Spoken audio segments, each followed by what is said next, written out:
ST महामंडळाच्या कर्मचाऱ्यांना राज्य शासकीय कर्मचाऱ्यांप्रमाणेच वेतन मिळावे आणि इतर मागण्यांसाठी एसटी कामगारांनी पुकारलेल्या संपाचा परिणाम परभणी जिल्ह्यात संमिश्र पद्धतीने दिसून येतोय। कारण काल जर बघितलं आपण, काल संपाचा पहिला दिवस होता आणि या पहिल्या दिवशी जिल्ह्यामध्ये जवळपास 80% बस चालू होत्या, 20% बस परिणाम झाला होता, ज्यामध्ये परभणी, जिंतूर, पाथरी आणि गंगाखेड या 4 आगारांचा समावेश होता। या 4 आगारांमधील काही बस रद्द करण्यात आल्या होत्या। मात्र आज दुसऱ्या दिवशी जर बघितलं तर आपण दुसऱ्या दिवशी सुद्धा परभणी जिल्ह्यामध्ये पूर्णतः बस बंद नाहीत, बऱ्याच ठिकाणच्या बस चालू आहेत।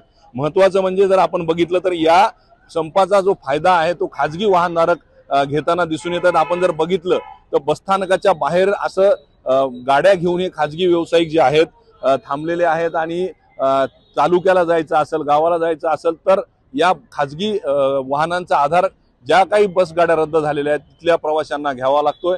एकूण जर परभणी जिल्ह्याचा जर आढावा घेतला, परभणी आणि हिंगोली दोन्ही मिळून परभणी मधील एसटी महामंडळाचे जे आगार आहेत तिथं एकूण 410 बसेस आहेत आणि या 410 बसेस पैकी राष्ट्रपती द्रौपदी मुर्मू ज्या उदगीर येथे कार्यक्रमासाठी आलेल्या आहेत तिथं जवळपास 150 गाड्या ज्या आहेत त्या परभणी या दोन्ही जिल्ह्यातील गेलेल्या आहेत। आणि त्याचप्रमाणे गौरी गणपतीसाठी जे काही दरवर्षीप्रमाणे 100 बसेस ज्या आहेत त्या मुंबईकडे रवाना करण्यात आलेल्या, उरलेल्या 160 ज्या बसेस आहेत त्यावर या दोन्ही जिल्ह्यांचा जो गाडा आहे तो चालू आहे आणि त्यातीलच काही बस फेऱ्या ज्या आहेत त्या रद्द करण्यात आल्या। मात्र परभणीमध्ये एकीकडे परभणी आगारामध्ये धरणे आंदोलन सुरू आहे एसटी कामगारांचे आणि दुसरीकडे जर बघितलं तर काही बसगाड्या रद्द करण्यात आलेल्या आहेत। मात्र या संपाचा मोठा परिणाम परभणी जिल्ह्यात दिसून येत नाहीये।